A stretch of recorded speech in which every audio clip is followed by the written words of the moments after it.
नमस्कार।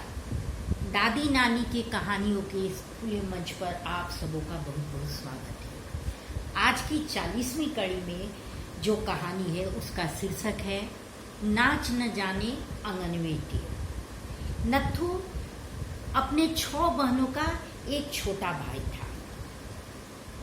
बहुत ही दुलारा प्यारा और नत्थू पढ़ने में भी बहुत अच्छा था। काम धंधा भी बहुत अच्छे से करता था, खेलता था। लेकिन उसकी एक आदत बहुत गंदी थी।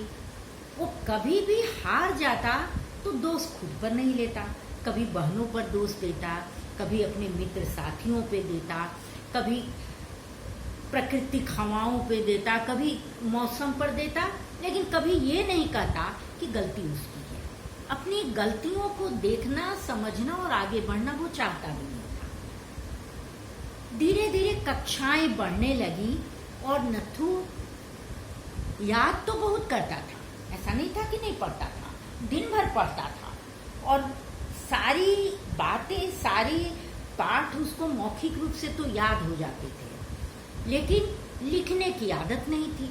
तो लिखने में अक्सर भूल हो जाता था और कभी कभी वो किसी शब्द को छोड़ देता और विशेषकर गणित में गणितीय जो संकेत हैं उस पर कभी ध्यान नहीं देता था।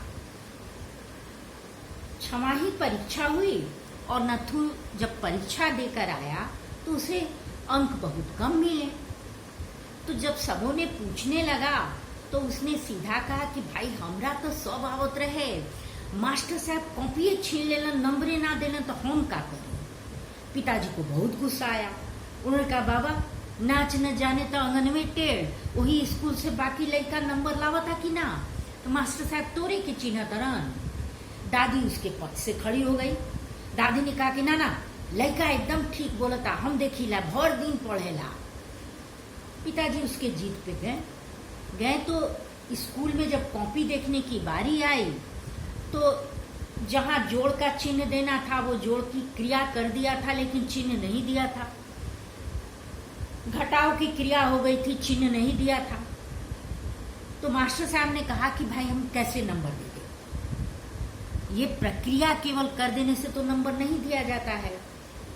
पिताजी इस बात को मान गए और लौट के पिताजी ने ये बातें उसको बताया और कहा कि भाई अब तो ध्यान दो, अब तो पढ़े पे कुछ ध्यान दो और लिखे के ध्यान से लिखो।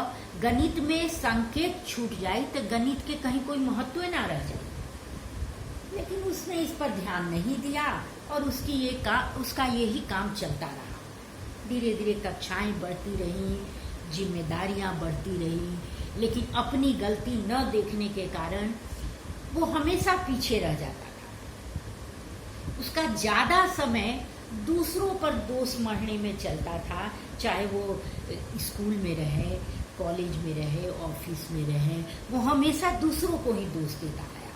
नहीं, हम तो एकदम सही थे। और नतीजा इसका बहुत बड़ा परिणाम उसको भी भोगना पड़ा।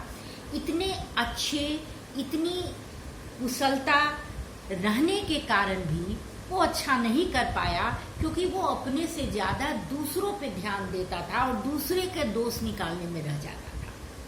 कभी ये नहीं कहता कि हम गलत हैं, हमें सुधार करना चाहिए। तो ऐसी स्थिति में नत्थू की परेशानी बढ़ती गई।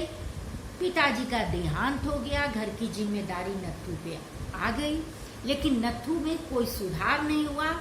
नतीजा उसके सारे दोस्त अच्छे अच्छे जगहों पर चले गए, अच्छी अच्छी नौकरियों में चले गए और नत्थू वहीं का वहीं रह गया। उसको यही लगता कि हम तो बहुत तेज थे, इन लोग जरूर पैरवी लगा के, पैसा खर्च करके या किसी को कह के इतने अच्छी नौकरी पे चले गए, वरना हम क्या गलत थे। और निराशा में नत्थू हमेशा डूबा रहता था। ये क्रिया केवल नत्थू के साथ नहीं थी, आमतौर पे ये मानवीय प्रकृति है। हम दूसरों को दोष देने में ही अपना समय व्यतीत कर देते हैं।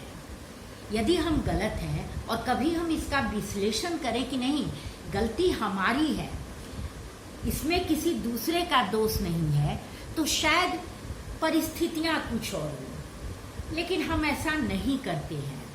हम कभी अपने भाग्य को दोष देते हैं, कभी परिस्थितियों को दोष देते हैं, कभी कमियों को गिनाते हैं कि ये कमियां रह गई थी, इस कारण से हम नहीं कर पाए, ये रहता तो ऐसा होता।